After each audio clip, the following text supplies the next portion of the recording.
y estamos grabando esta clase, que hoy continuamos con los artistas, con las producciones de la década del 90. Esta clase se diferencia de las anteriores porque vamos a comenzar a trabajar con los artistas jóvenes, los jóvenes que fueron de los años 90, es decir, los artistas que son pensados como el recambio generacional, que comenzaron en este periodo y se fueron instalando en el campo del arte en estos años 90. Hoy son artistas, bueno, de mayor edad y están inscritos en el sistema de arte. Sus obras pertenecen a los museos más destacados de nuestro país. Recordemos que en las clases anteriores vimos artistas que venían produciendo con anterioridad, desde los 60, desde los 80, como en el caso de Pablo Suárez, Marcia Schwartz y Liliana Maresca. Ahora bien, para referirnos al llamado recambio generacional, también llamado los artistas de los 90, tenemos que hablar previamente de dos fenómenos importantes que se dieron en el periodo. Uno fue la fundación y la creación del Centro Cultural Ricardo Rojas, que depende de la Universidad de Buenos Aires. Y en este centro cultural, en la planta baja del centro, se creó un espacio, una galería de arte, que en rigor la Galería del Rojas no es o no era más que un gran hall, un pasillo ancho que da el ingreso al anfiteatro, al teatro del centro cultural. Y bueno, fue utilizado de manera muy práctica y muy eficiente como espacio de exhibición de los jóvenes artistas que hasta ese momento no tenían la posibilidad de ingresar a los circuitos más reconocidos del arte, ni siquiera a los circuitos del mercado del arte. Entonces, el Centro Cultural Ricardo Rojas sigue existiendo, está ubicado en la Avenida Corrientes al 2000 o 2200. Muy bien, junto con este espacio que fue emblemático para la consolidación de la nueva generación de los artistas de los 90, también es importante señalar la figura del curador. ¿Qué es ser curador? ¿Qué es un curador? Sabemos que en la Argentina la figura y el rol del curador se consolidó en esta década, en los 90.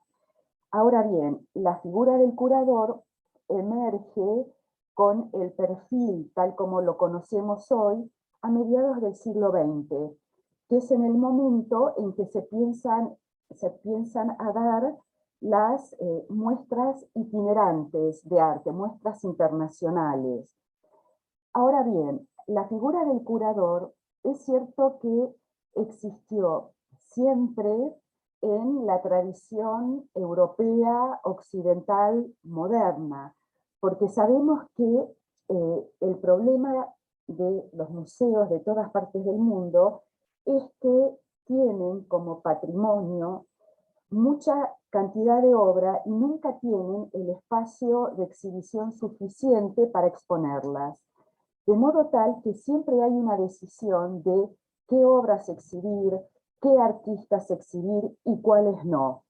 Entonces, en cada museo, desde los inicios del periodo moderno, había gente especializada en los museos, que hoy llamamos curadores, que eran los que, estudiando el patrimonio del museo, conociendo de historia de arte, conociendo la trayectoria y el valor de cada uno de los artistas, eran los equipos que decidían qué es lo que exhibe un museo y cómo lo exhibe, en orden cronológico, en orden temático, o presentando obras conjuntas que sean abstractas, diferenciadas de obras representativas, etc. Por ejemplo, en el Museo del Prado no toda la obra de Velázquez está exhibida, solamente una parte de la producción de Velázquez, y está exhibida de una manera determinada, ¿no es cierto? Las Meninas está presentada de una manera muy distinguida y acentuada respecto de otras producciones del mismo artista. Esto es lo que hacen los curadores.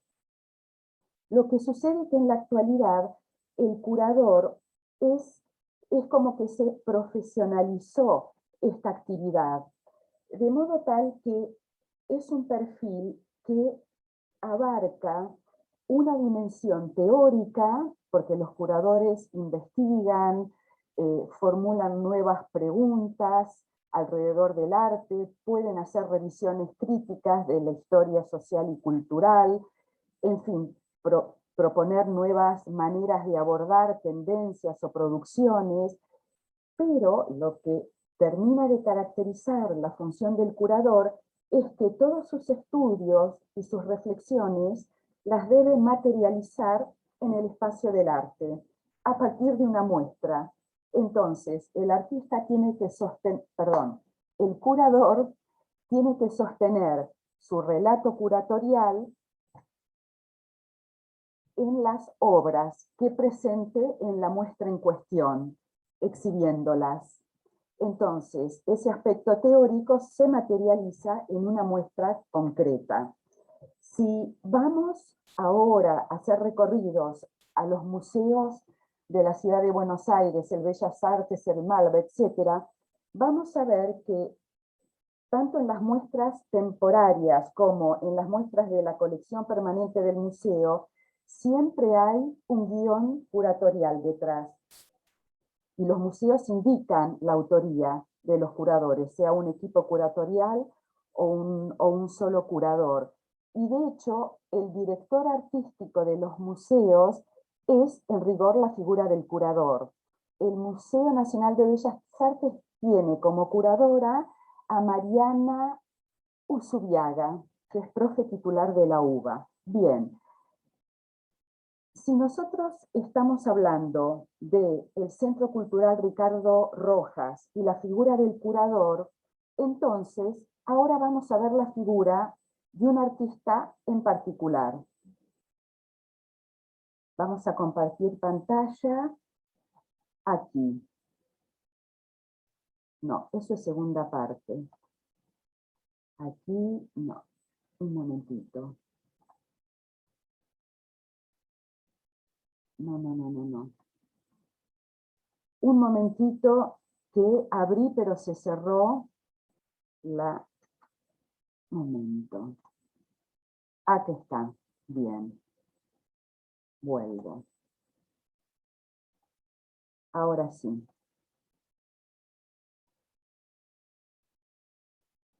Muy bien.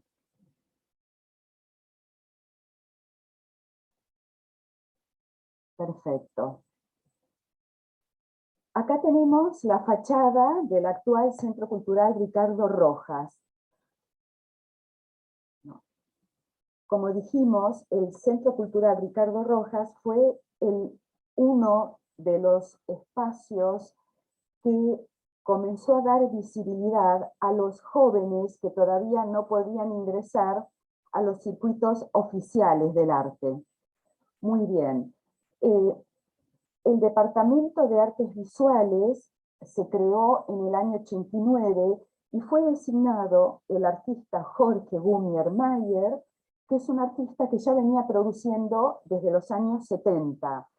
Gumier Mayer también es escritor, fue periodista, obviamente curador, y es en parte en el rol que desempeñó Gumier Mayer en este espacio desde los años 1989 a 1996, podemos decir que fue una de las figuras iniciales en la consolidación de la figura tan contemporánea del curador.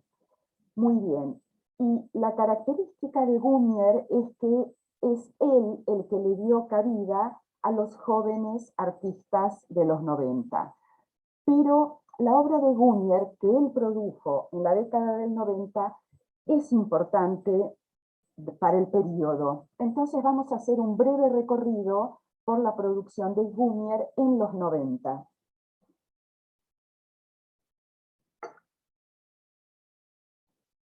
Acá tenemos, bueno, una foto de Jorge Gumier Mayer. Está radicado en el Delta desde el año 2003. Es contacto mío en Facebook, si le quieren pedir contacto, fantástico. Comienzo la presentación de la obra de Gumier Mayer mostrando la fachada, la entrada al Malva. ¿Por qué? Porque Gumier, en su obra de la década del 90, va a citar a una tendencia artística argentina muy importante, una tendencia vanguardista, de la cual el Malva tiene mucha obra de la tendencia. Y me refiero a la tendencia de la abstracción geométrica de la vanguardia argentina de los años 1940 a 1950. Esta es la sala, y la obra a la que me estoy refiriendo son estas pinturas que ya no tienen la forma tradicional del marco de las pinturas de la tradición. Estas obras van a ser las que Gumier Mayer cita en sus producciones de los 90. Aquí la vemos nuevamente.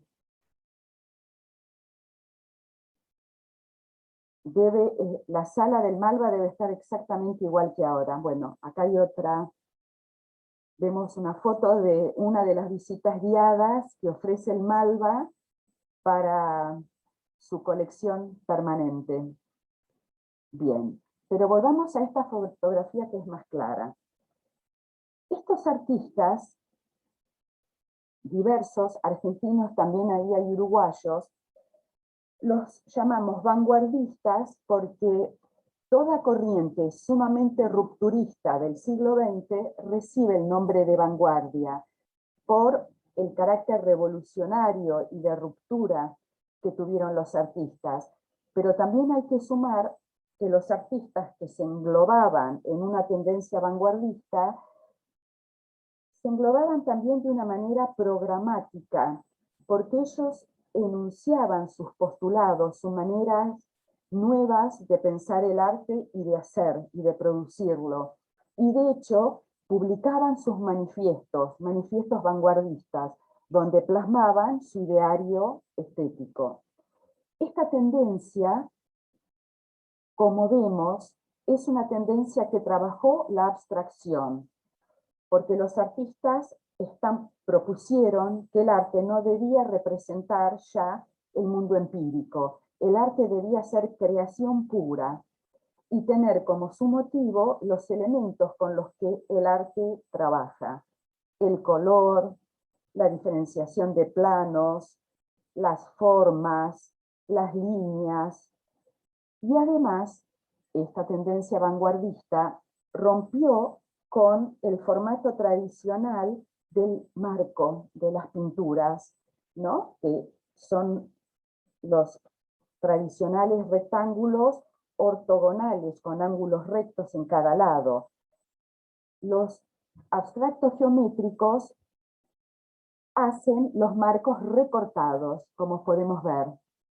Entonces, hacen integrar al marco, que en la tradición tenía una función neutra, simplemente de contener la obra pictórica del artista. Al hacerlos recortados, estos artistas vanguardistas permiten que el marco funcione plásticamente, integre estéticamente la obra, como vemos.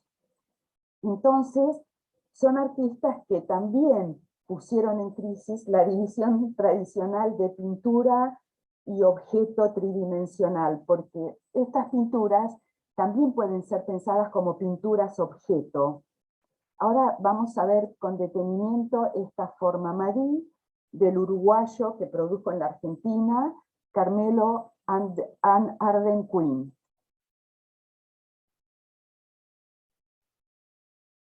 Vemos los marcos recortados, la fuerte geometría, Vamos a otro artista, Rothfuss, también uruguayo, que también trabajó en la Argentina. Y esta obra que también pertenece al Malva. Vemos que acá ya no podemos decir que estamos frente a una pintura, es un objeto, o una pintura objeto. Otra obrita que también tengo de Rothfuss es esta que me encanta. Marco totalmente recortado. Estos artistas trabajan la fuerte geometría y tiene su obra un carácter fuertemente racional, porque ellos eran unos estudiosos de las leyes de la percepción, estudiaban las relaciones entre forma y color. Entonces hay todo un programa desarrollado detrás de cada obra. Veamos que los colores... Hola. ¡Ay, qué suerte, Gabriela! Bienvenida.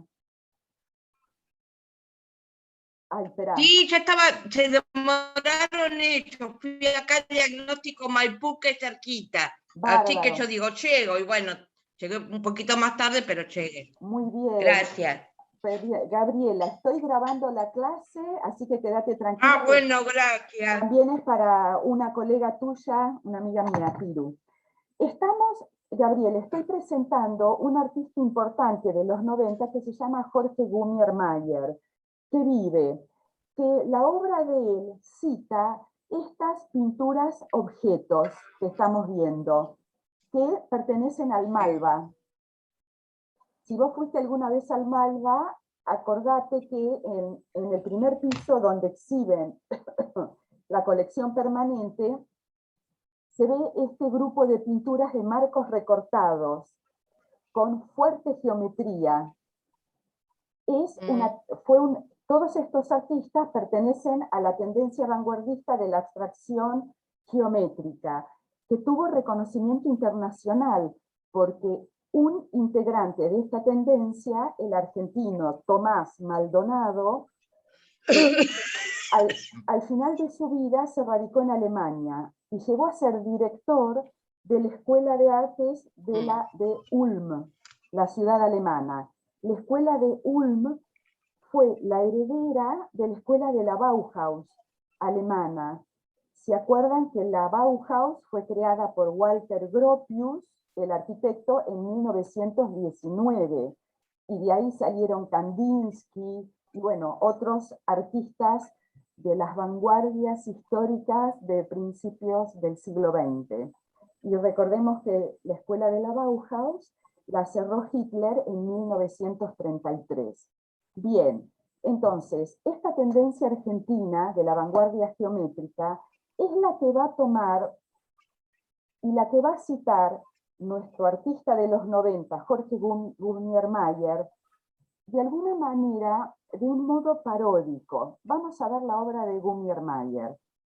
Aquí tenemos una obra de Arden Quinn, acá la de Rothfuss, acá otra que me encanta, que así aislada pueden parecer obras frívolas, pero les aseguro, si la ponen en la pared de su casa, van a ver cómo son obras que llenan el espacio. Bueno. Gummiermayer. Esta es la obra de Jorge Gummiermayer, del 90. Vemos que Gummiermayer también apela al marco recortado, como los vanguardistas que vimos recién. ¿No, Gabriela? Que decía que rompieron con la función tradicional que tenía el marco, de ser un elemento neutro y contenedor de la obra de arte que era la pintura. Estos artistas vanguardistas, al recortar los marcos, logran integrar plásticamente, hacer jugar estéticamente el marco a la obra de arte, como hace Gumier acá. Y Gumier también es un artista abstracto y geométrico, porque reconocemos la geometría en el motivo. Vamos a ver más obras de él. Acá ya es Mira esto. un objeto, es un objeto escultórico, un objeto de pared, ya no es pintura. Este sí es un objeto escultórico. Lo que hizo mucho Jorge Gummiermeier fue tomar fragmentos de la decoración, si quieren de la decoración del barroco, de la decoración del rococó, y aísla ese fragmento, le altera la escala, la autonomiza y lo transforma en objeto escultórico artístico. Y juega con esas formas y con el color, y también con la línea, porque sigue siendo geométrico.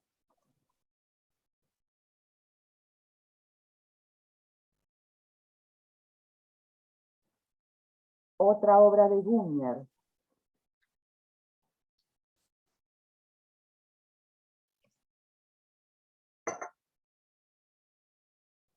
Otro objeto escultórico de pared. Vean el juego de las formas, de los colores y de los motivos geométricos. Acá las obras de Gummier son las que están las dos hacia la derecha, porque Gummier trabaja la línea curva. Y otra obrita de él, acá tenemos la obra de Gummier. El resto de las obras que vemos son obras de los 90, artistas de los 90. Y acá los objetos, las esculturas podemos decir de Gummier, que sigue jugando arbitraria y subjetivamente con el cóncavo y el convexo. Ahora bien, vuelvo a una de las primeras obras de Gummier, a ver esta primera, así en forma vertical. Gummier cita, y no sé si parodia, a los vanguardistas argentinos de reconocimiento internacional y viola, transgrede las características de esa vanguardia. Él sigue siendo, Gummier, un artista abstracto y geométrico y de marco recortado, pero trabaja la línea curva.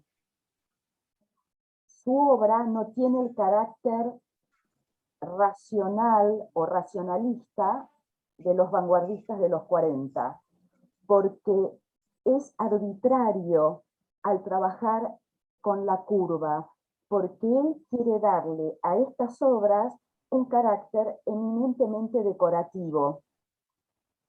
Le da un tono ornamental de manera deliberada. Y además trabaja con colores pasteles,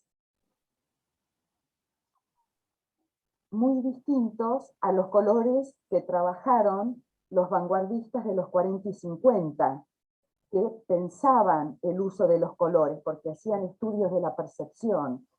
Y Gummier apela a que su obra transmita este carácter subjetivo que él le da a su obra, en esta cuestión de las curvas libres decorativas con las que trabaja. Y de hecho Gummier da testimonio que los motivos geométricos que él elige, él en una entrevista que dio en su momento dice que muchas veces se inspiró en los manteles de hule y su decoración geométrica que veía en la casa de su abuela. Entonces Gummier con su testimonio nos señala el carácter informal, libre en el uso de lo geométrico, para darle el carácter subjetivo a su obra y quitarle esa seriedad y racionalidad de las vanguardias programáticas que caracterizaron al siglo XX. Entonces Gummier, recordemos que Gummier fue muy activo en los movimientos culturales del under porteño de los años 80.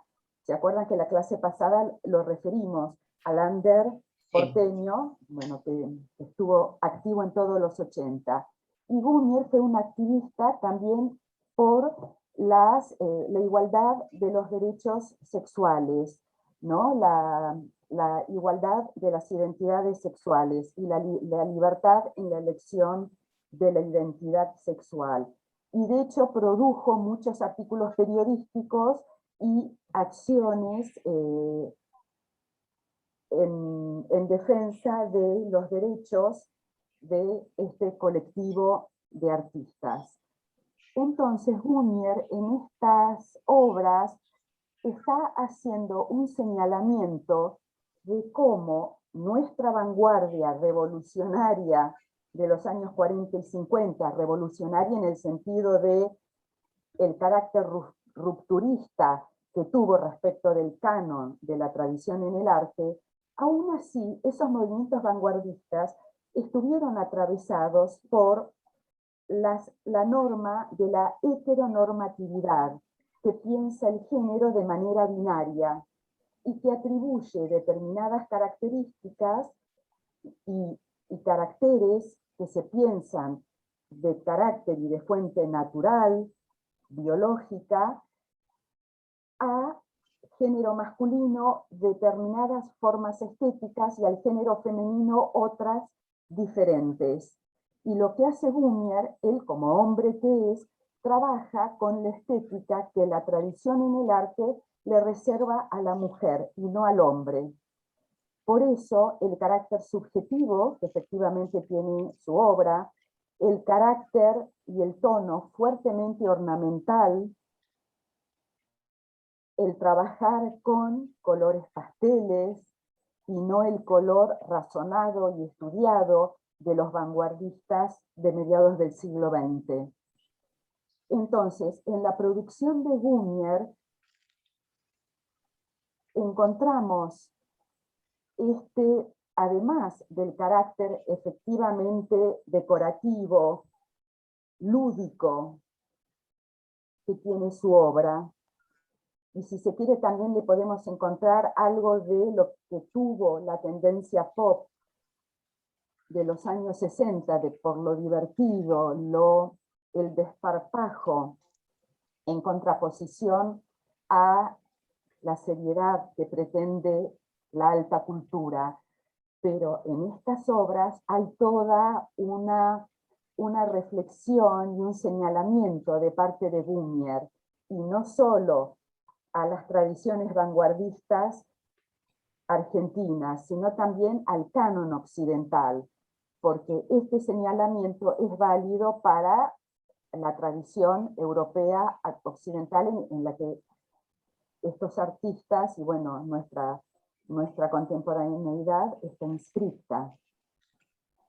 Muy bien, Jorge Gumier Mayer, Gabriela, es uno de los primeros que desarrolló las tareas del curador bien definidas en la Argentina, porque él fue director desde el año 1989 hasta 1996 de la Galería de Arte del Centro Cultural Ricardo Rojas, que depende de la UBA y que está en la avenida Corrientes al 2000. Entonces, él como director de este espacio, que en su momento era un espacio desconocido, un espacio subalterno respecto del sistema del arte de la década del 90. Y Gumier muy bien le dio cabida a los chicos y a las chicas jóvenes de ese periodo, que con el tiempo se consolidaron. Y de hecho, el espacio de la Galería del Rojas se consolidó como el lugar de la nueva generación rápidamente. Entre los años 1992 y 1993 ya era el espacio de la renovación y recibía comentarios críticos de los grandes diarios argentinos, de La Nación, de Página 12, de Clarín. Bien, ahora sí vamos a entrar a la generación joven, ¿no? a los artistas que los pensamos como el recambio generacional. Vamos a ver en esta clase a 3 artistas, a Feliciano Centurión, a Omar Giliro y a Marcelo Pombo.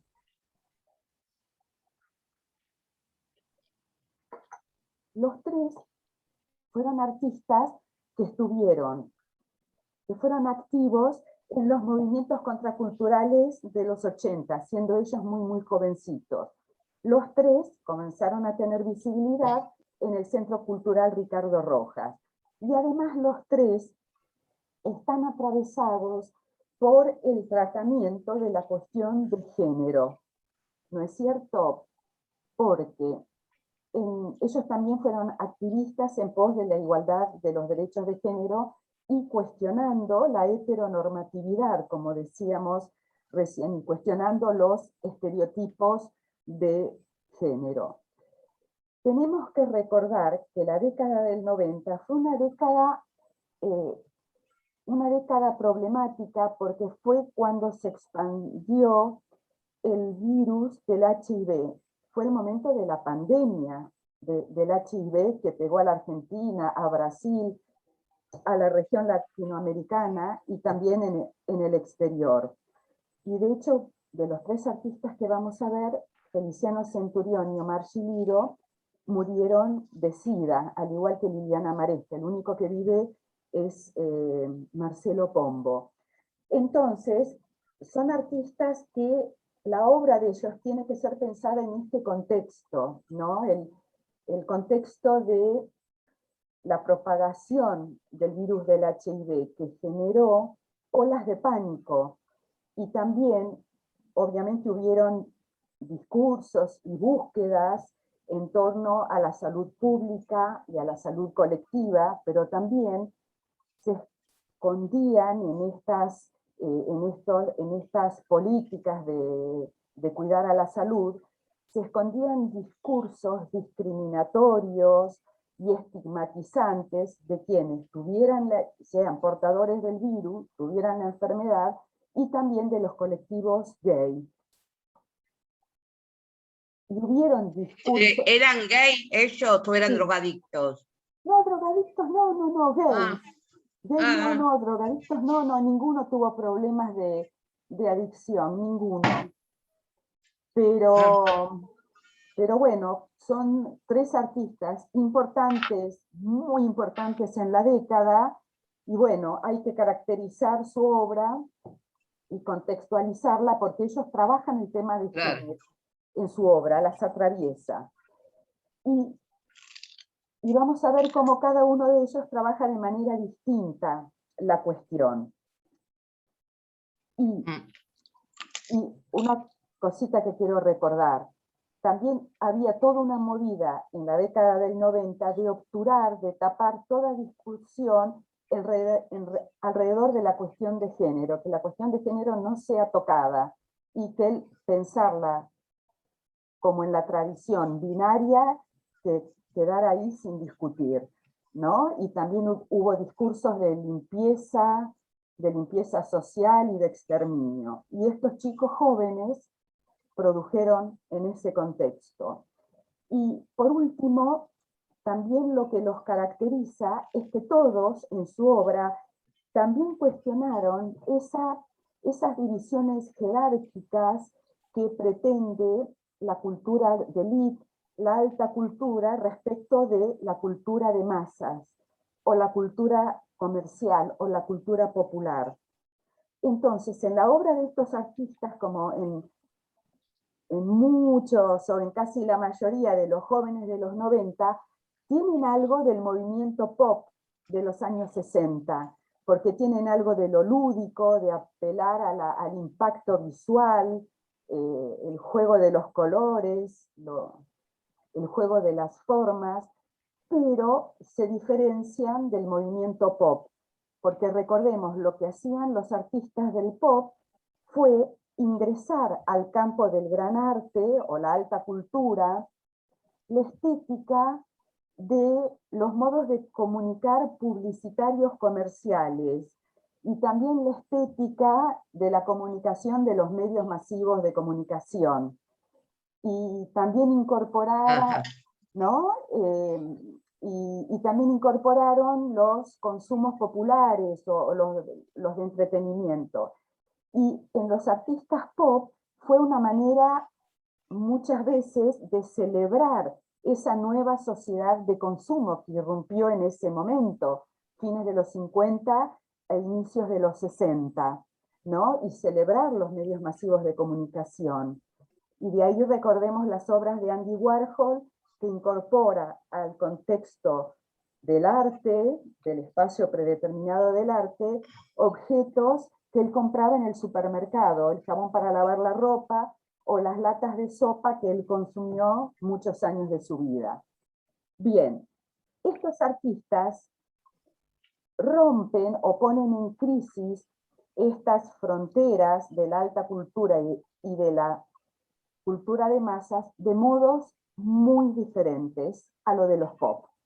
Vamos a la obra de Feliciano Centurión. Este es el artista y detrás de él vemos una de sus obras.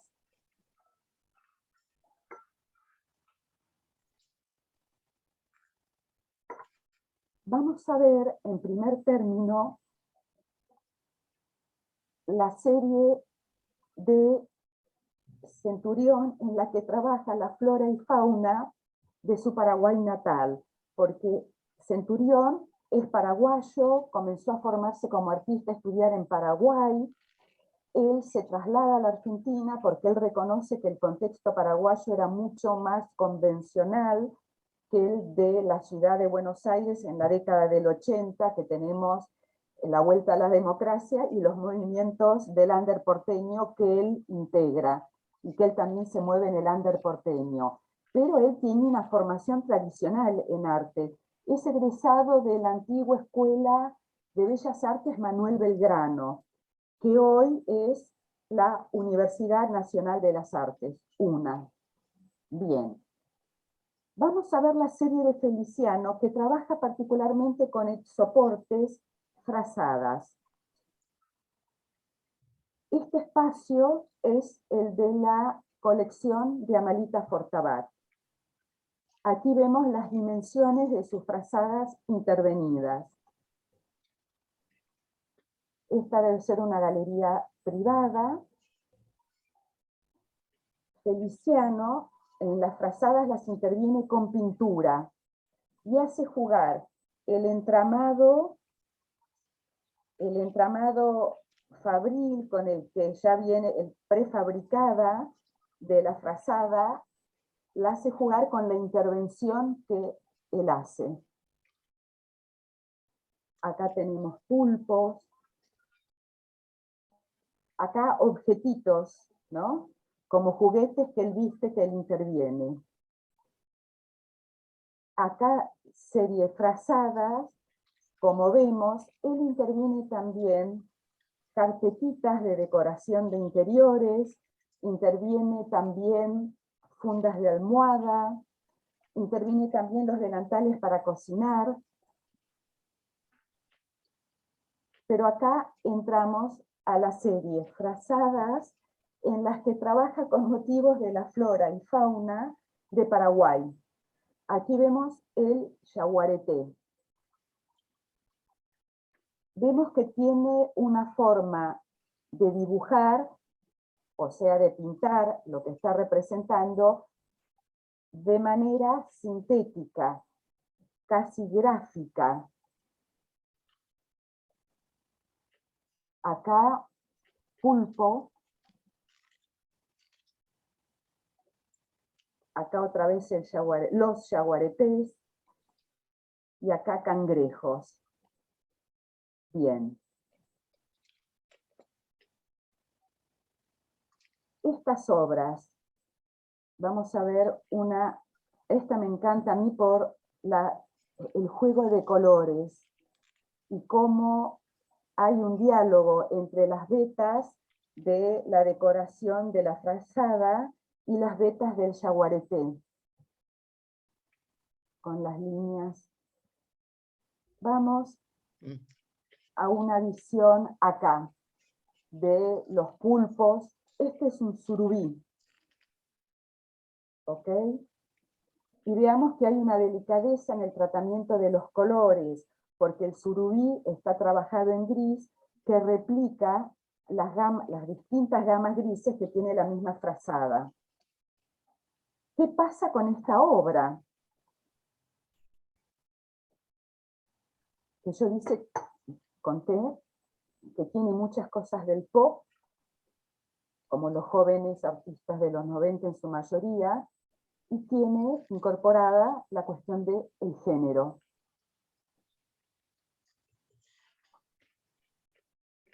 Como vemos, Feliciano Centurión está trabajando sobre soportes como frazadas, como vemos acá, carpetitas de decoración de interiores.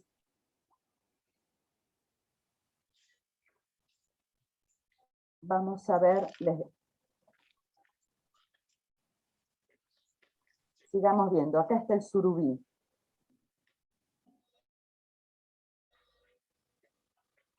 Vamos a ver más adelante el delantal de cocinar que él borda, y es una producción cultural artística de la década del 90 con todas sus letras. Centurión, en los materiales que trabaja y también las técnicas que utiliza, porque él también borda, cose y teje, él está señalando al imaginario de lo doméstico, ¿no? Porque la frazada, ¿a qué apela? A el momento final de nuestro día, cuando vamos a nuestro espacio íntimo de los íntimos, como es nuestro dormitorio, y nos abrigamos y protegemos con la frazada. En este señalamiento del imaginario de lo íntimo, aquí podemos ver un cuestionamiento a la tradición que ordena el mundo binario de lo masculino y lo femenino. ¿Por qué? Porque el contexto de lo doméstico es pensado, y aquí sigo a una antropóloga argentina que se llama Rita Segato, el mundo doméstico como lo concebimos en nuestra contemporaneidad, esta antropóloga lo propone que se fue constituyendo de esos modos a partir de la era moderna de Occidente, o sea, a partir del siglo XV, que nosotros vimos en su momento el Renacimiento, ¿no? Años 1400. Y ahí se va construyendo gradualmente esa división entre espacio público y espacio privado doméstico. Y el espacio doméstico fue pensado, a partir de la modernidad, como el espacio reservado a los roles y funciones de la mujer. Claro, muy bien. Entonces, como señala la antropóloga, ese espacio doméstico, a su vez, fue despolitizado por la modernidad. ¿Por qué? Porque en el espacio doméstico no se tratan las cuestiones de interés común, interés público o interés de la comunidad. Eso se trata sí en el espacio público. Y además, podemos sostener que el espacio doméstico fue privatizado por la modernidad. ¿Por qué? Porque cuestiones de orden público no ingresan al espacio doméstico, que es dejado libre para lo que la familia en ese ambiente de lo doméstico haga, decida o deje de hacer, ¿no? Ahí no interviene la ley de orden público. Es un espacio, por eso, privatizado. Y esta antropóloga propone también que lo doméstico también quedó como espacio desjerarquizado, porque los roles que se desenvuelven dentro de él no tienen el prestigio que sí tienen las actividades que se hacen en el espacio público. y el espacio público, tradicionalmente en la modernidad, fue reservado al hombre y el espacio femenino a la mujer. Entonces, lo que hace Feliciano Centurión en toda su producción, al trabajar con materiales y soportes que pertenecen al imaginario de lo doméstico, está poniendo en crisis el estereotipo de género y en el arte en particular, ¿no es cierto? Lo doméstico es pensado para lo femenino y no para lo masculino. Y sin embargo, él, que es hombre, está discutiendo esa atribución de roles y de características y esa atribución de espacios y espacios con su propia caracterización, el público con determinadas caracterizaciones y el privado o doméstico con otras, él las confunde en su obra. Y una cosita antes de pasar a otra serie. Cuando él trabaja también con temas de su Paraguay natal, con la flora y fauna, trabaja con surubí, con el yaguareté, y también hay una obra que trabaja, la tenemos que ver, surubí y acá, que trabaja, este es un naranjero, ¿no? Es un árbol de naranjas, y también en el soporte frazada, y vean que estéticamente hace un juego interesante de formas y colores, ¿no? Cómo resaltan los verdes de las distintas gamas de amarillos y naranjas, y la irregularidad que le da al borde, que esa irregularidad, o sea, línea no homogénea, hace expresiva la obra. A mí la obra de Centurión me resulta sumamente poética.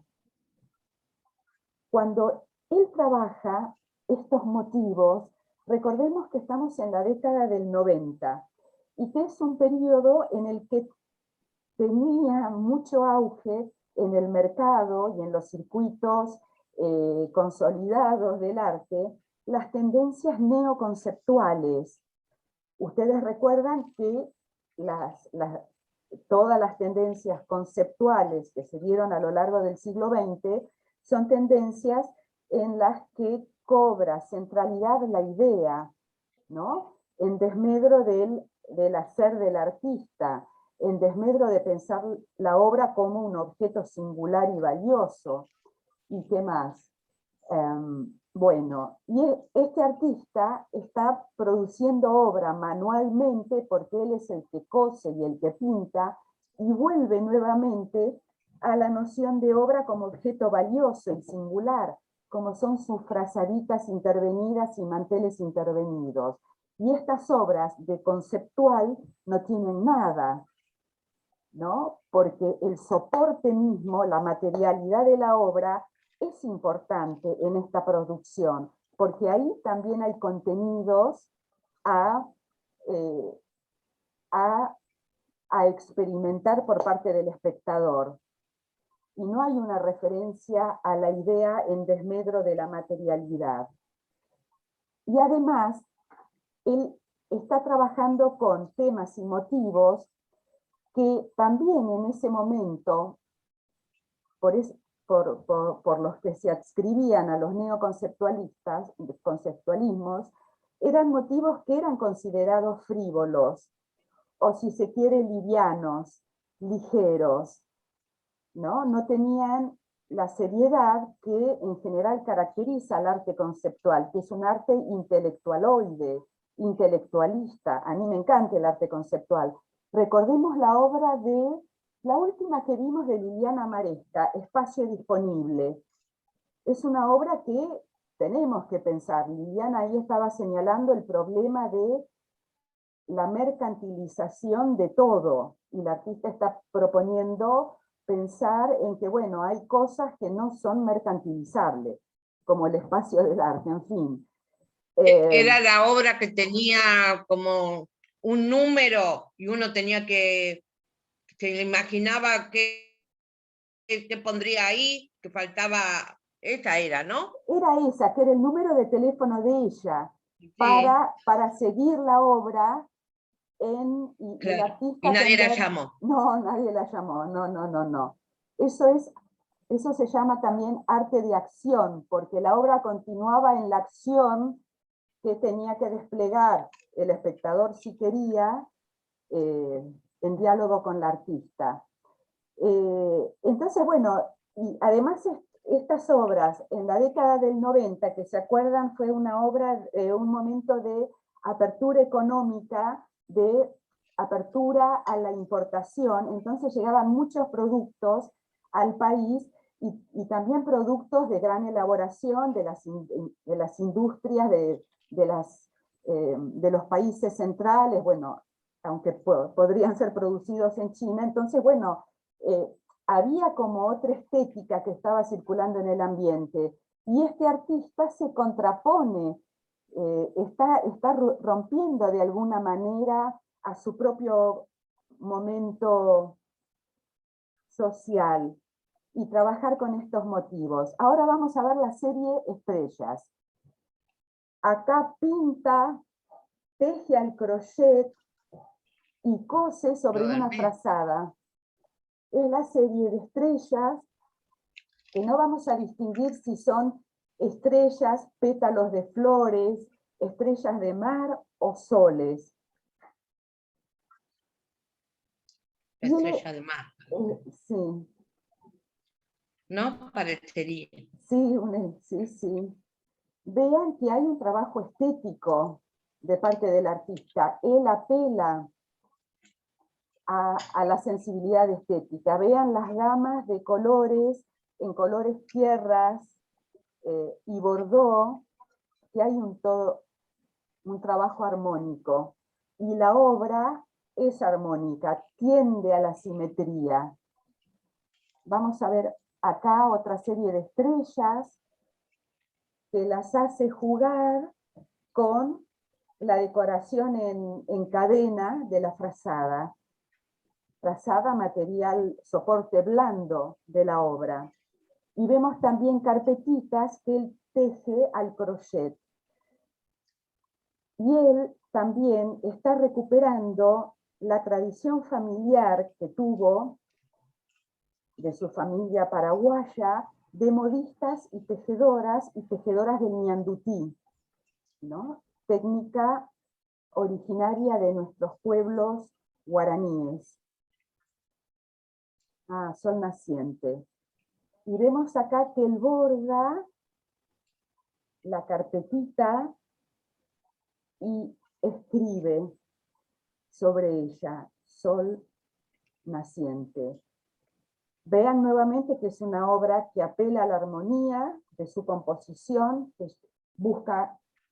tiende a la simetría, y hay un juego muy armónico de colores y de las formas en flor de la carpetita y las líneas, si se quieren, geométricas de el decorado de la frazada, y vemos la textura de la frazada.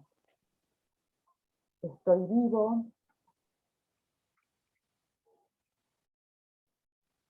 Acá otra serie. ¿Este murió de SIDA también? Sí, murió y joven. Sí, en el 96. Sí. En el 94, Liliana Maresca. Sí. Y acá, él también, acá vamos a ver una serie en la que, al igual que Liliana Maresca, Feliciano Centurión se enganchó con la tradición, con las tradiciones religiosas y espirituales heterodoxas. Y me refiero a la alquimia, a la astrología. ¿Se acuerdan que Liliana Maresca apelaba a los sentidos de la alquimia, esa idea de transmutación, la materialidad en espiritualidad, que ella quiso trabajar como tema en alguna de sus esculturas? Acá Feliciano trabaja el ojo de Horus, que Horus pertenece a la tradición religiosa de Egipto antiguo, del Egipto faraónico. ¿no? Que se desenvuelve del Egipto faraónico, y Horus es de los años 3000 antes de Cristo, y bueno, cae con la dinastía de Cleopatra, cuando la dinastía de Ptolomeos caen ante las fuerzas de Roma. Pero bueno, este es el ojo de Horus. Y él, en estas obras que son de pequeño formato, que también teje al crochet, borda, pinta, el ojito está pintado y escribe. En estas obras es como que también él apela a la tradición de lo que es un ritual, ¿no? Sabemos que el ritual es una práctica que está cargada de significación.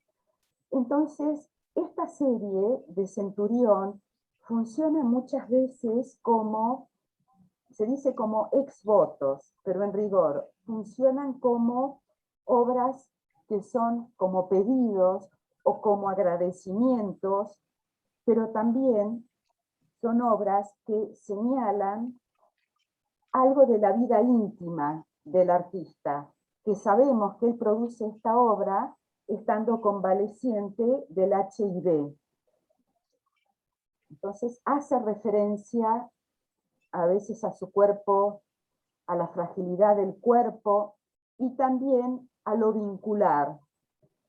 En esta frazada, también con carpetita, con ojo pintado, escribió: tu mirada me acompaña. Y podemos pensar que hay una apelación a los vínculos de pareja, vínculos afectivos. Esta me encanta. Soy el creador de mi propia realidad. Y vemos el juego estético armónico de colores en azules y la contraposición de la forma cuadrado del perímetro de la frazada con la forma circular del mantelito. Espero que les guste esta obra. Corazón tibio. Revélame tu mensaje, bordado. Hay autores, críticos, que leen en esta cuestión de bordar, escribir bordando, como un acto de resistencia del artista, ¿no? Que lo sabemos enfermo, ¿no? Padeciendo el HIV. Y acá, bueno, toda una serie de carpetitas también intervenidas, otra frazada bordada, con dibujitos infantiles. Soy el flujo del tiempo que no se detiene. Acá súper intervenida. Dichoso será el pajarito cuando va acariciando la flor, y así le deseo para el dueño que acaricie las picaflores. Mi sangre limpia su memoria. Súper evocativo, ¿no? ¿A quién? ¿El Y amigo de Maresca? sí, Feliciano era súper amigo de Liliana Maresca, súper, súper, y a veces se cruzaron en su trabajo. Hay obra que se cruza, hay obra que Feliciano trabaja las poesías que escribió Liliana Maresca y viceversa, sí. Ah, mira. Sí, sí, Liliana Maresca era heterosexual, les conté, tiene una hijita que ya es adulta. Mi sangre limpia tu memoria. Es cierto que Feliciano evoca, uy, acá es muy triste, soy alma en pena. Ahora bien, Tu presencia se confirma en nosotros. aquí hay una... ¿Eran creyentes esta gente?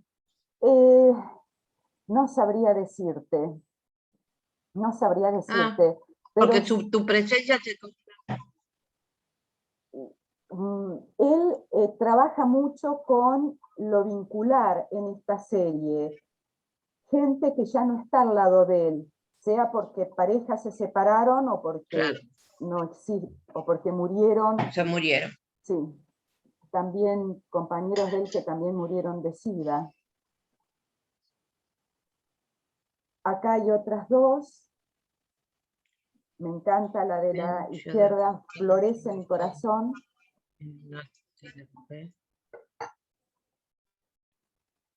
Soledad. Ah, y acá quiero parar porque hay otra serie. Esperen. Ah, no. Después de Soledad viene...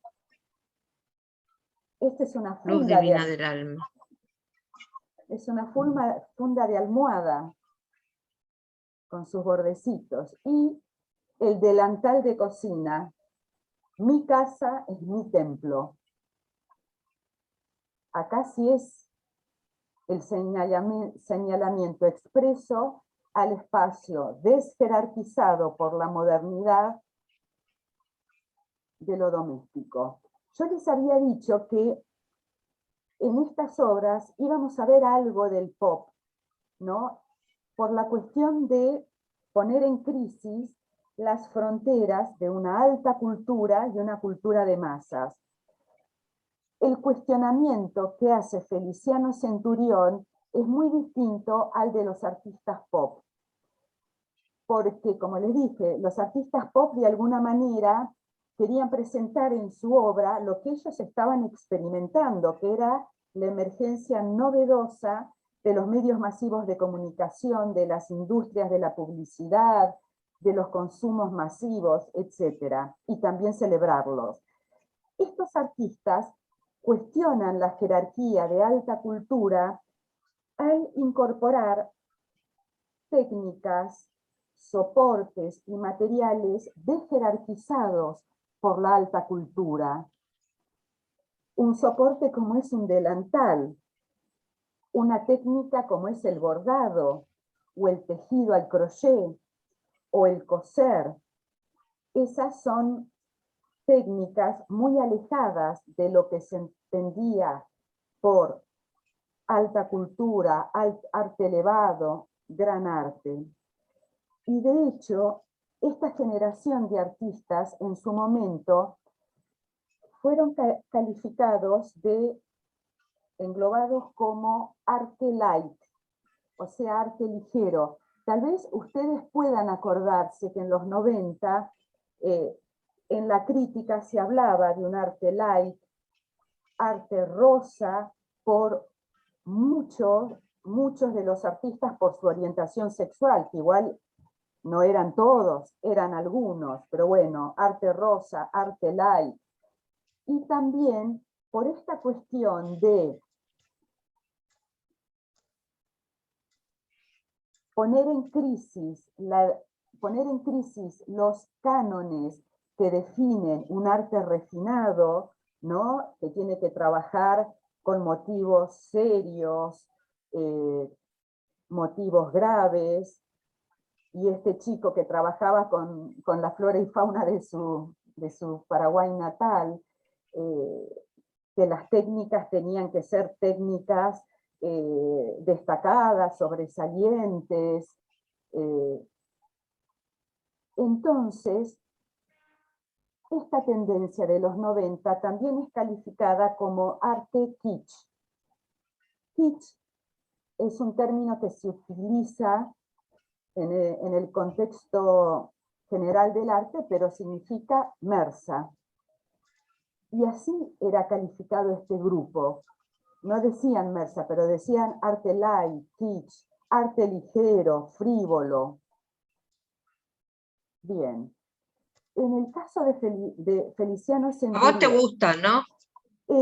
Mira, sí, yo te diría que sí, me gustan.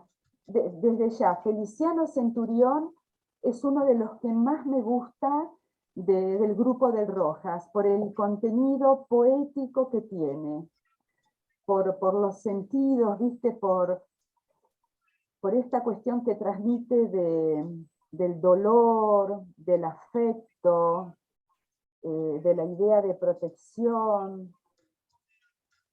Todo eso me transmite su obra. A mí sí me gusta mucho Feliciano Centurión. Pero a lo mejor es una barrabasada lo que digo, ¿eh? No, Pero no sentís que se levanta un Miguel Ángel y se vuelve a morir de ver todo esto. está ¿Me bien lo que... entendés? Me falta esto de decir, qué lindo, no sé, esa cosa. Me gusta más lo que escribe que lo que pinta. Ah, bueno. No sé. Esas reflexiones me encantan porque me parece que vienen de algún lado, lo que ponen cada cosa, pero después, por eso, a lo mejor es una barrabasada y yo no sé, a lo mejor sí sabes de pintura, pero a su vez me parece, vos decís el juego de los colores, se supone que si aprendiste a pintar, sabés combinar los colores. O sea, no hace más que una persona que aprendió a pintar. No sé, esto de que se inspiró sobre manteles de la casa, una carpetita crochet, parece la que tenía mi abuela. Y eso es arte. Bueno. Bueno, no sé, a mí no. Gabriela, no es barrabasada, no es barrabasada, lo que decís, para nada. Yo lo que te puedo aportar es que Miguel Ángel produjo hace 500 años atrás.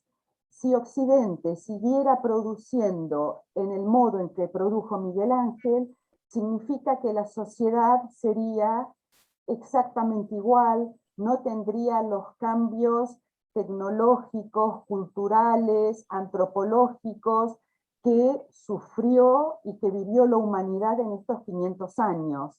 Entonces, a los artistas y al campo del arte no se le puede pedir que trabaje como trabajaban los artistas en la época de Miguel Ángel. Además, acordate que en la época de Miguel Ángel los artistas empezaban a trabajar casi desde niños, entraban a trabajar a un taller y tenían que dedicar su vida desde sus 5, 6, 7 años en una técnica puntual, específica, hasta morirse. Miguel Ángel ya cuenta en la biografía de él, ya de niño, tocaba el mármol porque vivía cerca de o un taller o una pequeña empresa que ya trabajaba con el mármol. Y Miguel Ángel murió a los 80 años. Entonces es gente que trabajó una misma técnica toda su vida, desde niñitos. Bien, los artistas contemporáneos expresan su mundo interior o sus intereses artísticos en diversidad de formatos y en diversidad de dispositivos. No tienen que anclarse en un modo de producción único. Eso ya no existe en el siglo XX y en el siglo XXI. Los artistas eligen modos diferentes de trabajar. No quedan anclados como pobrecitos los artistas del Renacimiento y de la tradición quedaban anclados. No salían de la escultura, del trabajo en el mármol. Bueno, eso por un lado. Y después, yo ya tenemos que pensar todos que nuestro siglo XX y XXI es un mundo distinto al de la tradición. Y como nosotros vivimos y trabajamos de modos distintos a como se lo hacía hace 200 años atrás, eso también pasa con el arte. Y Gabriela, lo que vos marcás de esta obra, esa simplicidad en trabajar estéticamente los colores, lo burdo de los soportes, de los materiales con los que trabaja Centurión, hacen al sentido de la obra de Centurión, porque Centurión se está corriendo de las corrientes conceptuales que elegían, que pensaban que el arte no podía volver a apelar a la experiencia de lo sensible, de lo bello o del goce estético. Y Centurión, con su obra, discute con esa manera de pensar el arte, que es un poco algo que nosotros tenemos incorporado, ¿no? Que el arte tiene que ser algo más elaborado, más sofisticado. Y Centurión, sí, más bello para mí. bueno, más bello. Y Centurión, desde este modo de trabajar, de tanta humildad, de tanta simplicidad, para mí logra contenido poético. Sí, me imagino que te iba a gustar. Bueno. No, pero a lo mejor tengo que abrir la cabeza también. Yo la primera vez que veo todo esto. Ah, perfecto, pero bueno, cuando vayas Bueno, a... perdón, que te No, no pida, no, en que te corté. absoluto. Ahora vamos a... en esta obra, acá Centurión es explícito a su identidad, al amor y a la sexualidad homosexual. Te das cuenta en esta tela de tapicería que él pinta, le da el título de Sillón Rojo, que es distinguible, que está en el sector superior de la obra, pero el tema importante es que él trabaja la sexualidad y el amor entre hombres. Entonces, él afirma su identidad sexual en el contexto de los años 90, con la pandemia del HIV. Ahora voy a pasar a otro artista. Este me gustó más. ¿A este te gustó más? Bárbaro. Perdón, sí, sí. Espera, dejo de compartir porque tengo que pasar a otro artista que es... Pero, ¿por qué no me sale acá? No, momento. Esperen, que lo tengo que volver a abrir. No. Momento. Acá. Bien.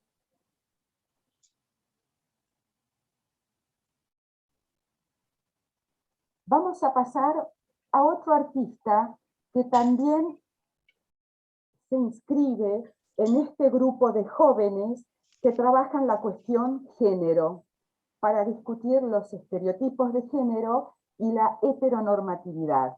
El artista que elegí ahora es Chiliro, que hay obra de él en el Bellas Artes, en el Malva, y hay mucha obra de él en la colección de Amalita Fortabat, ahí en Puerto Madero. Chiliro exacerba la dimensión de lo sensible, de la búsqueda de la belleza o del goce estético en su obra. Y también trabaja con materiales, con objetos desjerarquizados por la tradición artística. Él va a trabajar, veamos la obra de él. Son objetos escultóricos que tienen luz, tienen diversidad de colores y de formas.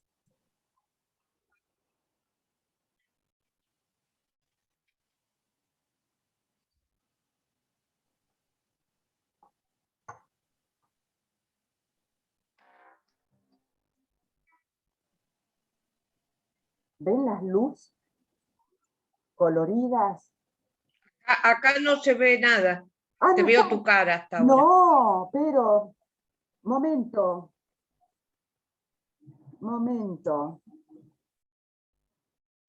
La Gracias. veo arriba y abajo, ¿no? No, ahora Ahora, vos.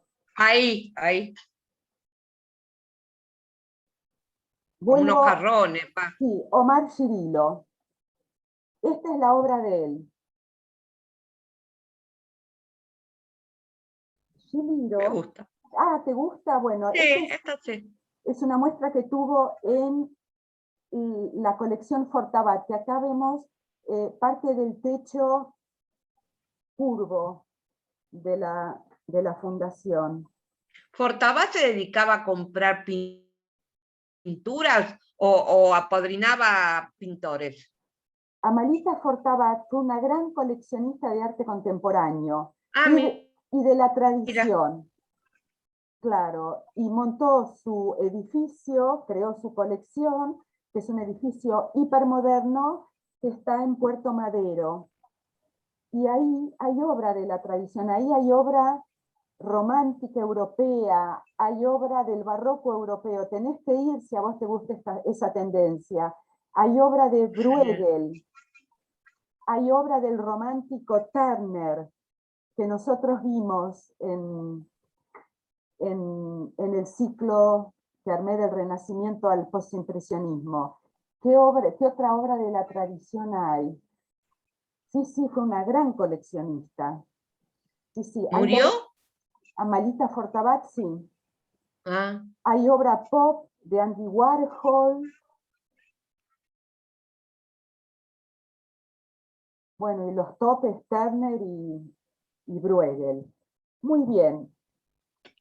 Omar Giliro también contraviene los cánones de la concepción tradicional del arte porque los materiales con los que él trabaja, estas esculturas de luz, son palanganas de plástico, compoteras de plástico, caireles de vidrio o de plástico y bolitas de colores que él compraba en los El verde bazares. este está hermoso. Ay, bárbaro. Y él va creando así formas fantásticas de color y luz. Obviamente, para su momento, esta obra fue mirada con ojos críticos, por el material no noble, el material desjerarquizado, y además por trabajar este sentido de lo bello. Esto eran palanganas, parecería. Palangana y palangana invertida. Son palanganas de plástico y bols de plástico que él compraba en los bazares. Son materiales baratos, cotidianos, burdos. Se dan cuenta que en todo el siglo XX hay una tendencia que la define, como dije, el pop, pero que marca todo el siglo XX y aún nuestra contemporaneidad, de incorporar al campo del arte materiales extra artísticos y no valorados por el canon artístico. Entonces, los artistas en el siglo XX y siglo XXI siguen cuestionando el canon de la tradición, incorporando materiales extraños hasta ese momento al campo del arte. Por eso decimos extra artísticos. ¿Y existe el artista del siglo XX que se mantuvo con la tradición? Claro que existen. ¿Existe? Ah. Mira, no, escultores que trabajen como Miguel Ángel, no. No, pero que los cuadros, las pinturas. Mira, sí, vas ¿Sí? a ver, hay pintores que hacen marinas, paisajes marítimos tradicionales, y debe haber, hay un mercado del arte para ese tipo de pintura. Hay gente que le debe gustar decorar su casa con marinas tradicionales. Y de hecho yo tengo que mi mamá y mi papá compraron marinas tradicionales. Pero también hay tradición de pintura en el siglo XX muy importante. Hay buenos pintores. Nosotros no vimos una sola pintura de Suárez, el que hacía las esculturas paródicas muy fuertes, eh, cuando él trabajó la temática del mundo gay y de los chicos que tenían que dedicarse al trabajo sexual gay. Vimos una pintura de Suárez. Fue un muy buen pintor Suárez, y hay muy buena pintura contemporánea. Igual, Gabriela, bárbaro que vos te abras a las producciones contemporáneas. Vas a ver que cuando vayas a algún museo y pesques algo hipercontemporáneo, puede ser que puedas entrar más en diálogo. Lo veo de otra manera. Claro. Claro. Igual, siempre es bueno hacer visitas guiadas, que yo también me sumo en las visitas guiadas, porque muchas veces datos del artista y que te bajen relatos del artista y contextos te ayudan a entrar en la experiencia del arte. Bueno. Vemos aquí. ¿Me pueden esperar un segundo que me cargo de agua el vaso? Sí. ¿Ok? Un segundo. Sí, sí.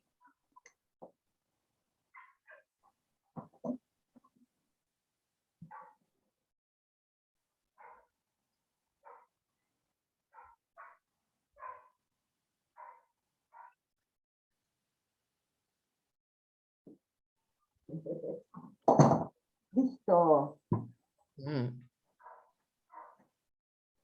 Y vemos que Gil... ¡Ay!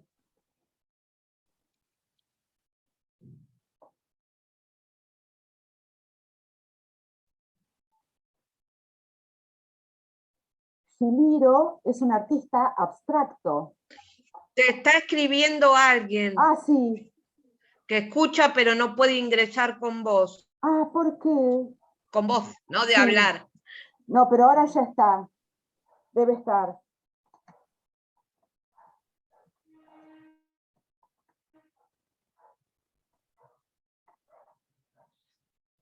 Ya podés ver. Ah, sí.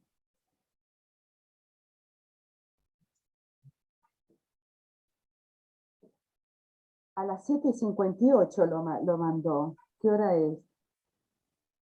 Ah, sí, ahora. 7:58. Ahora. Sí, ahora. ¿Cómo te pasó el tiempo? Veo bárbaro, bárbaro.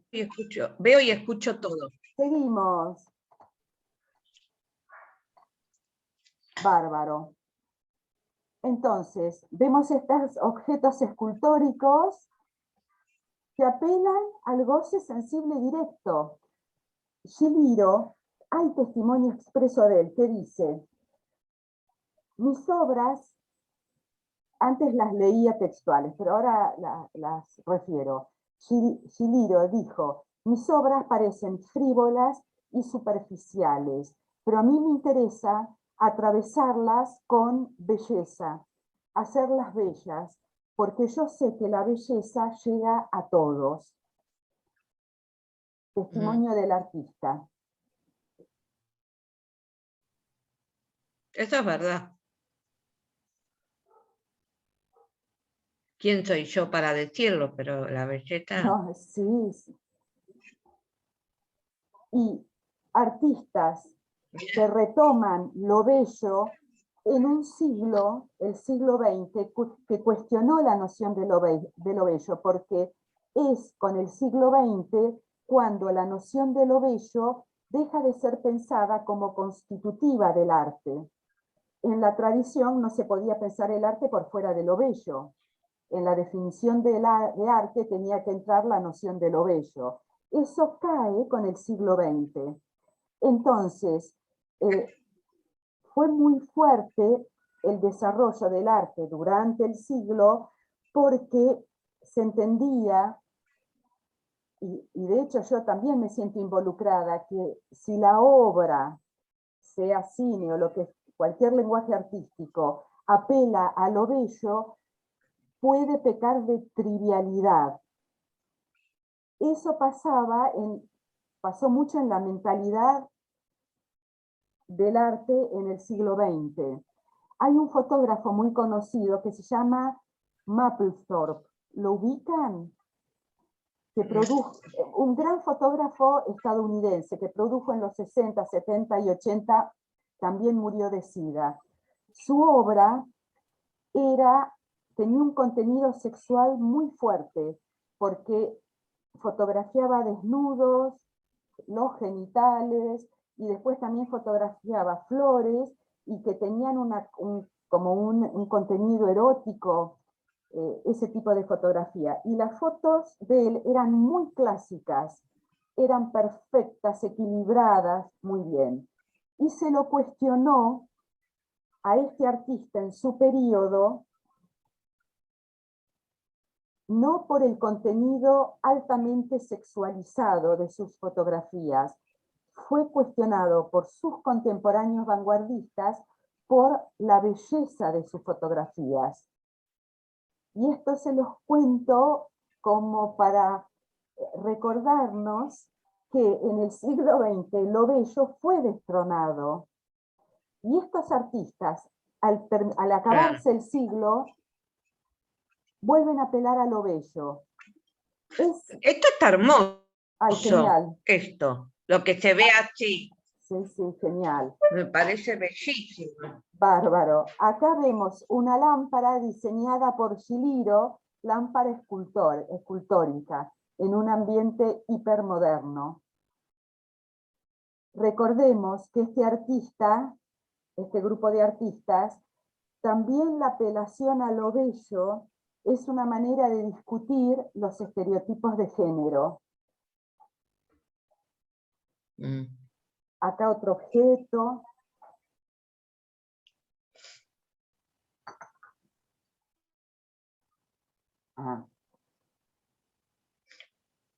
Una fantasía y una creatividad enorme. Sí. Y esta con luz. Ahora que tengo un... qué bueno, Elizabeth, lo que dice. Dice Elizabeth, ejemplo de lo que el arte moderno puede hacer con palabras, bello. Genial, es así, Elizabeth. Sí, sí, sí. Ahí está la creatividad del artista. Bárbaro.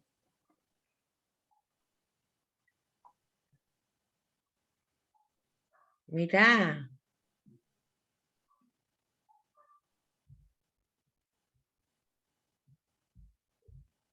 Los artistas que en ese momento trabajaban desde las corrientes conceptuales y reflexionaban sobre el contexto de la Argentina y lo problematizaban y le daban un tono político a su obra. Esta obra la veían con estos adjetivos que se utilizaron en su momento: arte light, arte kitsch, mersa. Bueno, esos fueron los principales: arte kitsch y arte light.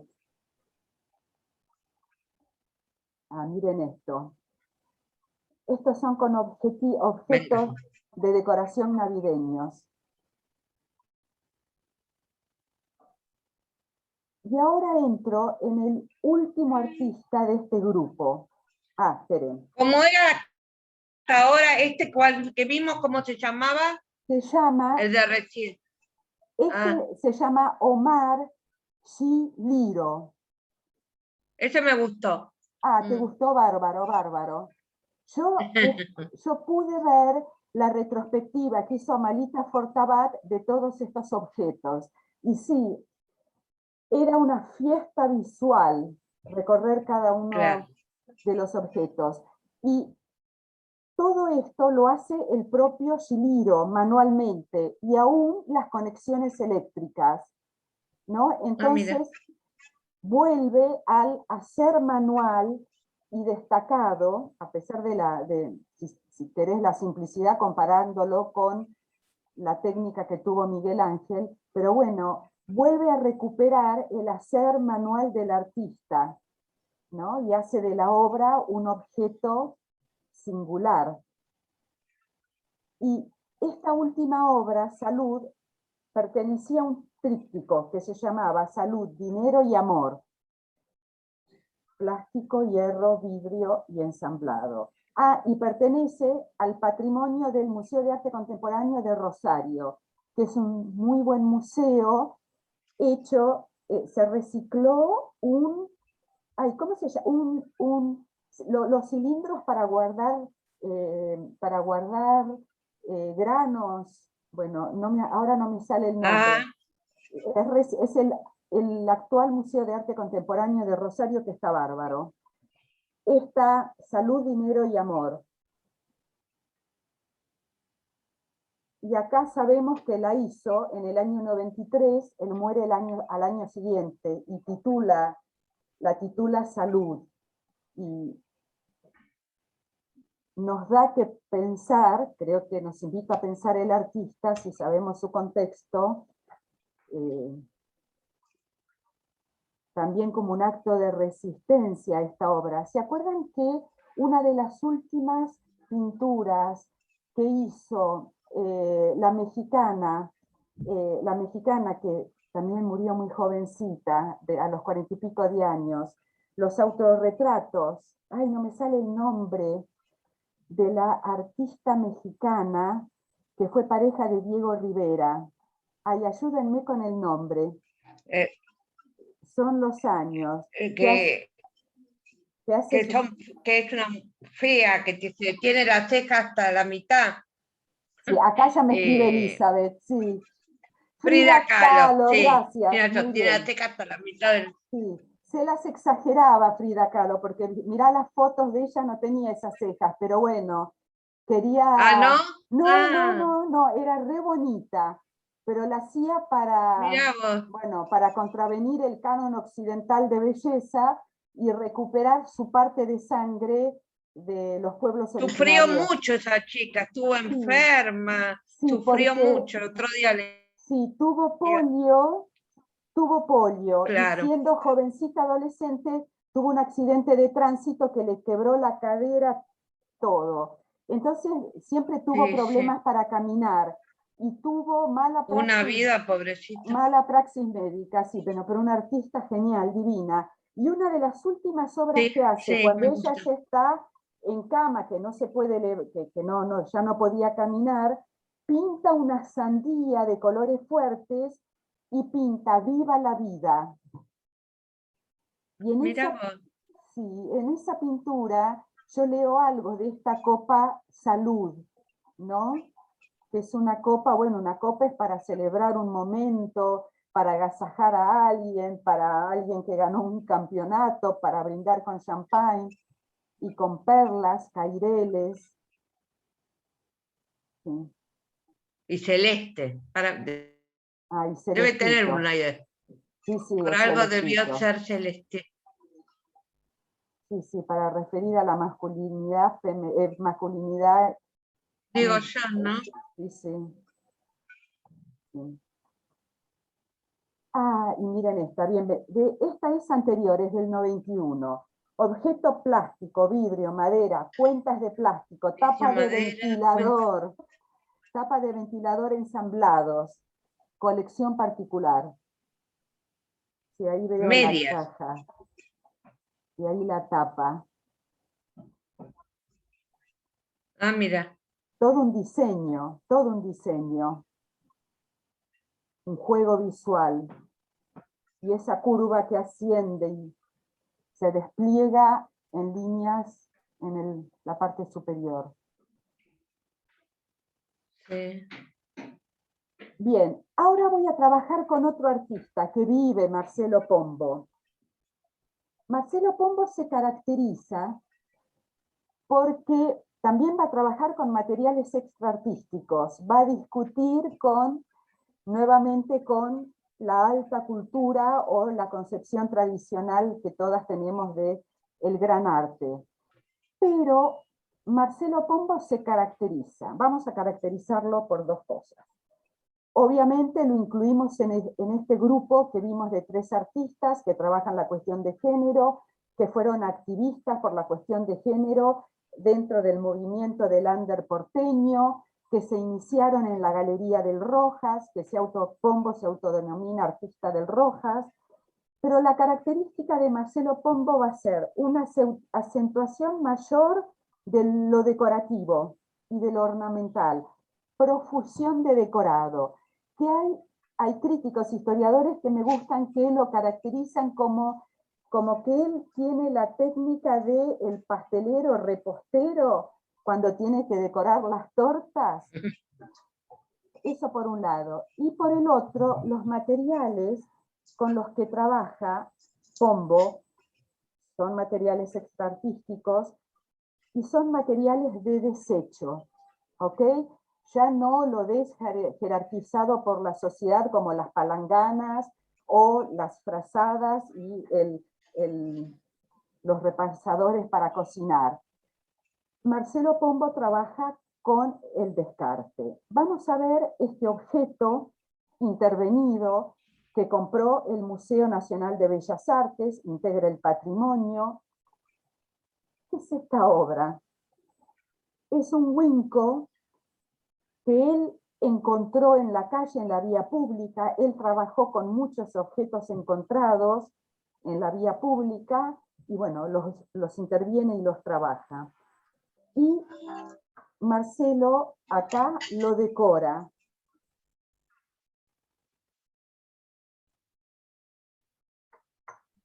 Y lo decora con la estética psicodélica, ¿no? Un poco una reminiscencia de los años 70 y una evocación de el rock y la juventud. Y decora el objeto. Acá hay una cuestión. Igual vamos a seguir obra de para poder adentrarnos más. Pero en este decorado, con el que interviene el huinco y el disco de pasta, también Marcelo está recordando la forma de trabajar de un artista estadounidense que se inscribe en una tendencia en el arte muy importante en Estados Unidos y también en la Argentina, que es la llamada abstracción expresiva. El artista al que refiere Pombo en esta obra es a Jackson Pollock.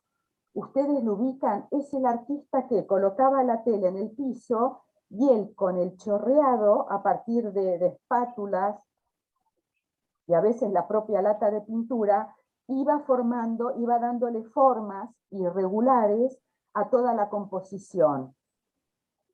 Y así genera un entramado muy rico de líneas del chorreado. Entonces es una obra que genera, cuando se detienen a verla, distintas superficies.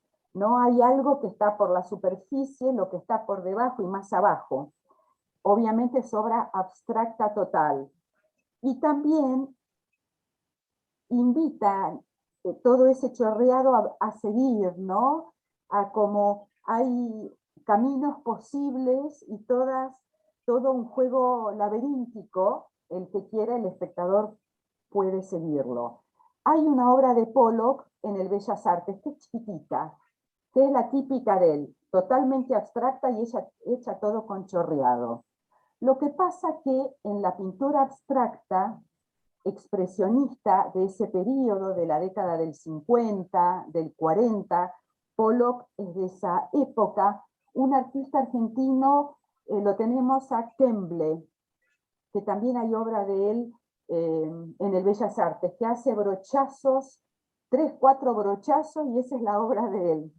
Son artistas que apelaban a la gestualidad, sea del brochazo, de la pincelada o del chorreado, para transmitir su mundo interior, porque entendían que ahí quedaba un rastro espontáneo de ese momento único del artista, ¿no? La idea de transmitir la subjetividad y incorporar en la obra el azar, porque hay en los artistas expresionistas, hay un juego con el azar, también de incorporarlo a la composición.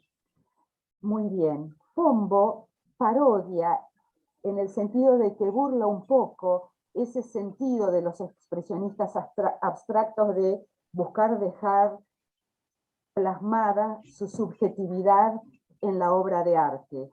Los artistas pop también parodiaron a los expresionistas abstractos, porque fueron la generación inmediata anterior a la de los artistas pop.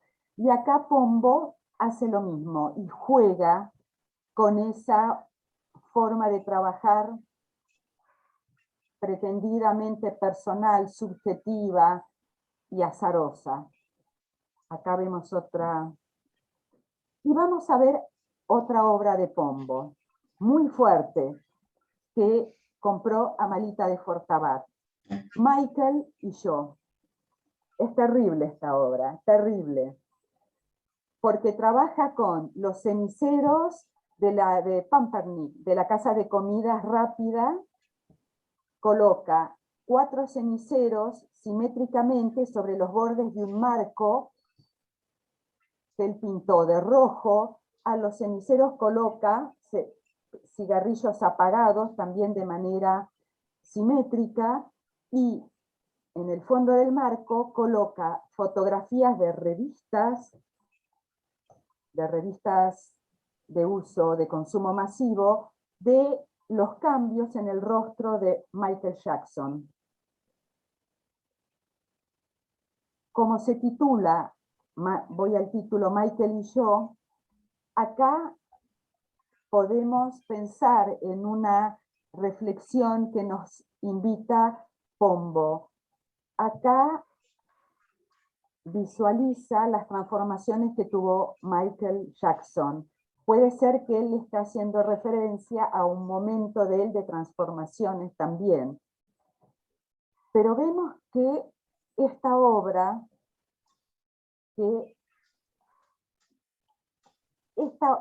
Marcelo Pombo es provocativo, más provocativo que los artistas anteriores, porque como él trabaja con materiales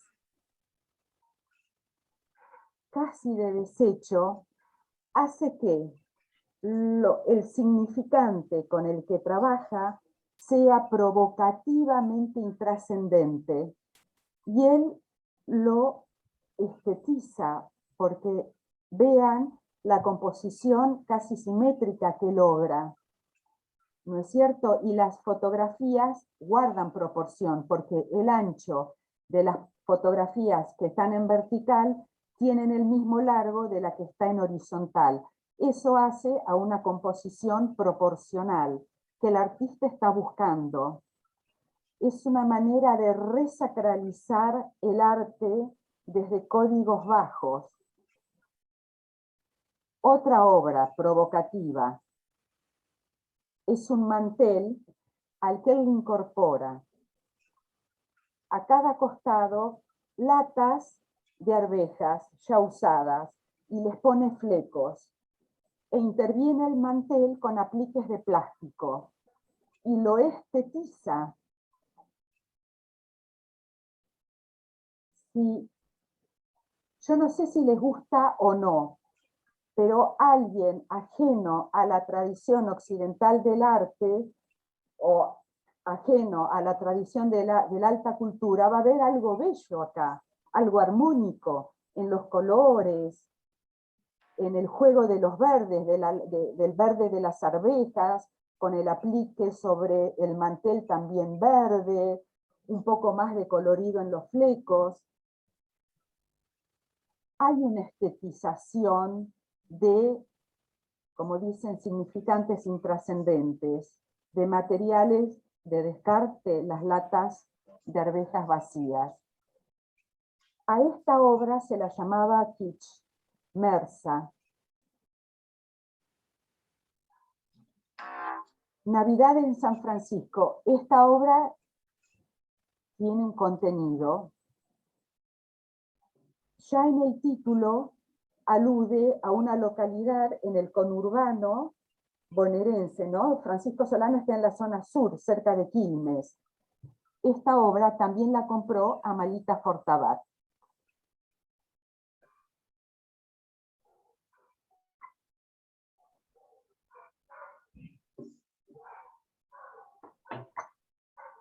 ¿Se imaginan la crítica del momento diciendo arte ligero, frívolo, kitsch? El artista está trabajando con material de descarte, con fragmentos de las cajas de cartón en donde vienen envasadas los frascos de lavandina y los polvos para lavar la ropa y las cervezas, ¿no? Los juxtapone formando una forma rectangular, regular, interviene la superficie con pintura blanca, evocando la Navidad en el hemisferio norte. Es el momento cuando nieva. Y en los sectores en los que los bordes se juxtaponen de los distintos formas rectangulares de los fragmentos de las cajas, le pone flequitos de colores, de plástico. Y también todo el perímetro de la obra la recorre con flecos de plástico.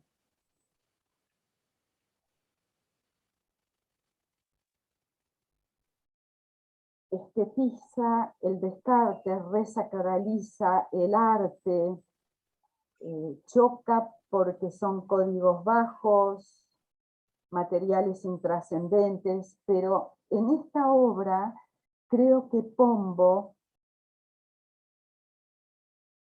está señalando que también lo bello de los estratos populares, por la señalización del título,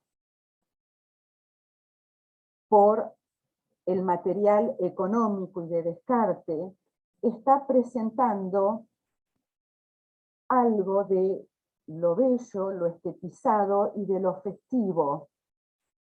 Y por qué no, de los sectores desjerarquizados por la alta cultura, o si se quiere por la tradición canónica en el arte, como la tenemos nosotras inscriptas también. Como una obra de arte van a ser cartones con pintitas blancas y flequitos de plástico. Decimos, no, eso es Mersa.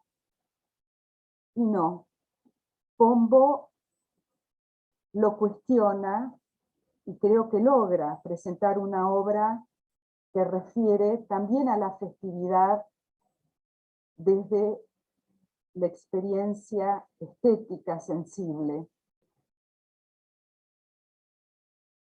Escucho comentarios o escrituras. Vamos a otra obra que... Estas obras me encantan de Pombo, porque tienen mucho del pop, pero les da vuelta. Ustedes recuerdan que Andy Warhol, en el año 1964, cuando él ya era un artista reconocido, tuvo una muestra en una galería de arte reconocida en Manhattan, que era la Galería Stable, muy bien. Y una de sus obras fue la presentación de una caja que contenía jabón para lavar la ropa. La compró del supermercado y la llevó a la galería, y eso lo presentó como obra de arte. Eso lo dejamos para hablar del arte pop en otro momento. Serie de las cajas de Marcelo Pombo. Hugo Cepita. Esta obra pertenece al Malva, y yo la vi en el Malva, que obviamente el Malva la presenta sobre un pedestal, y yo creo que la presenta tiene una protección de vidrio. Es una caja de jugo Cepita vacía, intervenida, estetizada, embellecida por el artista, con los moños para regalos y con pintura acrílica.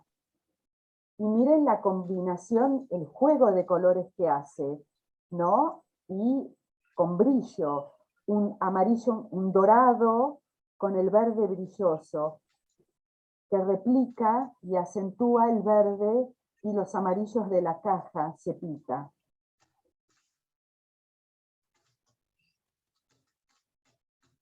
Estetiza el descarte. Hay un fotógrafo que se llama Ricardo Longoni, tal vez algunos haya escuchado hablar de él, y yo leí comentarios críticos de Ricardo Longoni para esta generación de artistas, y Ricardo muy bien, permítanme la expresión, decía, estos artistas se hacen los boludos por la manera en que trabajan, pero son unos románticos, porque dicen cosas muy fuertes, muy serias. Algo así dijo Ricardo Longoni. un modo de rescatar que hay un contenido en estas obras, que hay algo de lo disruptivo, en tanto que están discutiendo con las tradiciones de su propia contemporaneidad. Otra obra, aquí sí, interviene el jabón para lavar la ropa, hay una cita a las producciones del pop. Las interviene también con fragmentos de plástico, no sé, deben ser resinas, y acá sí hay un juego, no un juego, hay un señalamiento de los modos publicitarios torpes de atribuirle la calidad de inteligente a un jabón para lavar la ropa. Entonces esta obra también apela al humor.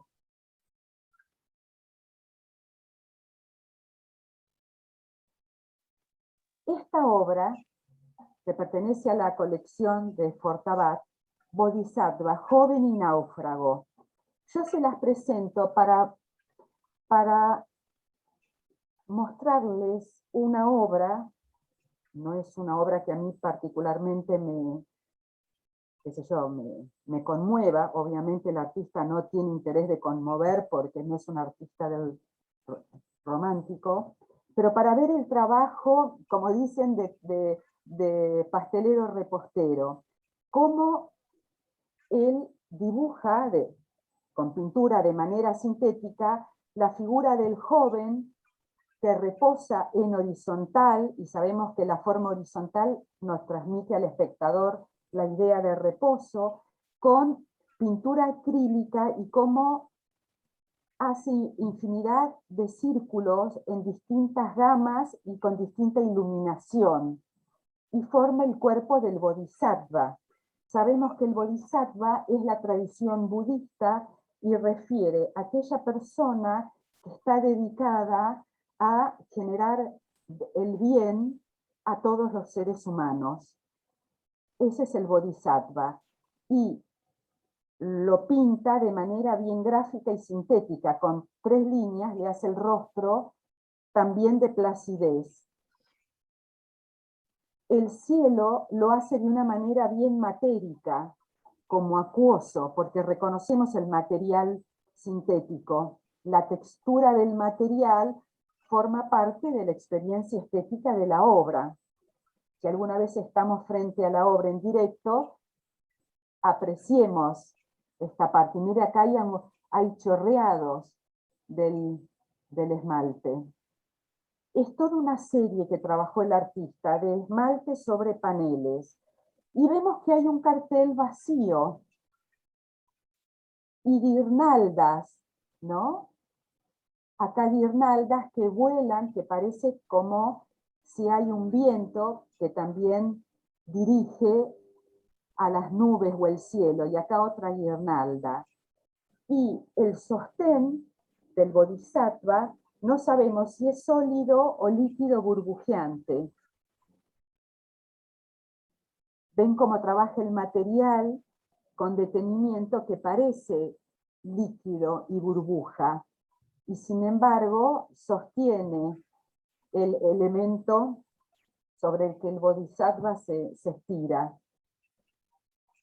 Podemos pensar que es una obra de distensión, que el artista nos propone gráficamente cómo él se representa un momento de distensión, en que se siente como un bodhisattva, donde carteles vacíos, donde no es necesario la palabra o el discurso, donde todo fluye. Otra obrita. Pero esta la quiero pasar. Uy, sí, por el horario.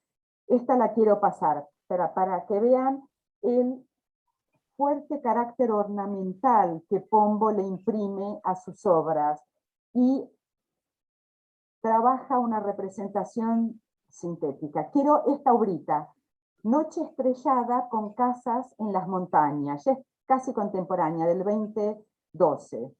Es un collage técnica mixta. También está en la Fundación Fortabat. acrílico, sticker, papel, madera, algodón y billeteras. Esta obra evoca La noche estrellada de Van Gogh. ¿Se acuerdan? Una pintura de la década del 1890, en la que Van Gogh representa un paisaje nocturno, súper estrellado, y hace una luna inmensa, y por delante vemos unos cipreses que hacen unas curvas súper expresivas, y una pintura matérica, porque vemos el rastro del óleo en las hojas curvas que marcan los cipreses. Apenitas vemos un pueblito que vemos que sobresale la torre de la iglesia. Y las estrellas las marca, les hace los bordes de las estrellas con mucha pintura al óleo muy marcadas. Y es una pintura que Van Gogh pinta en un buen momento, en un buen momento de él no, él se estaba recuperando porque estaba en el asilo, pero bueno, no importa. Es una obra celebrativa de una noche estrellada, en la que se llega a divisar la torre de la iglesia del pueblo.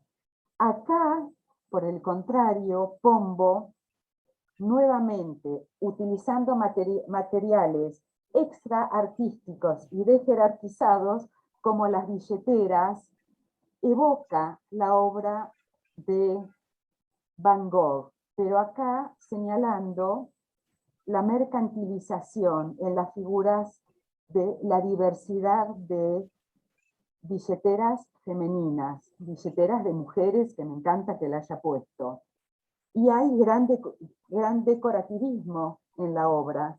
Nuevamente hay una apelación al goce estético, que todo el siglo XX cuestionó duramente, y que estos artistas, a fines del siglo XX, vuelven a poner en escena en el campo del arte. Chicas, tengo que cerrar por la hora. ¿Quieren hacer alguna pregunta? No. ¿No? Nos vemos entonces el jueves que viene. ¿Hasta las 8:30 dura la clase? Sí, hasta las 8:30. Porque me empezaron los mensajes eran porque yo dije a las 8 estoy libre. Y por eso, viste, no sé si se escuchaba que me entraban mensajes. Bueno. No, todo bien, todo bien.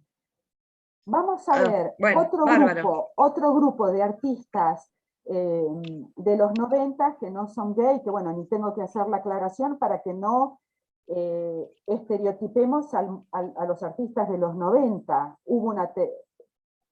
Hay muchísimas mujeres, etc. Y sí, Elizabeth, qué suerte. Gracias, Clau, se me pasó volando. Buenísimo, buenísimo. Bueno, nos vemos el jueves que viene. Gracias, Gracias a ustedes por participar. Y gracias al Cir Alonso que lo va a ver. Besos. Gracias.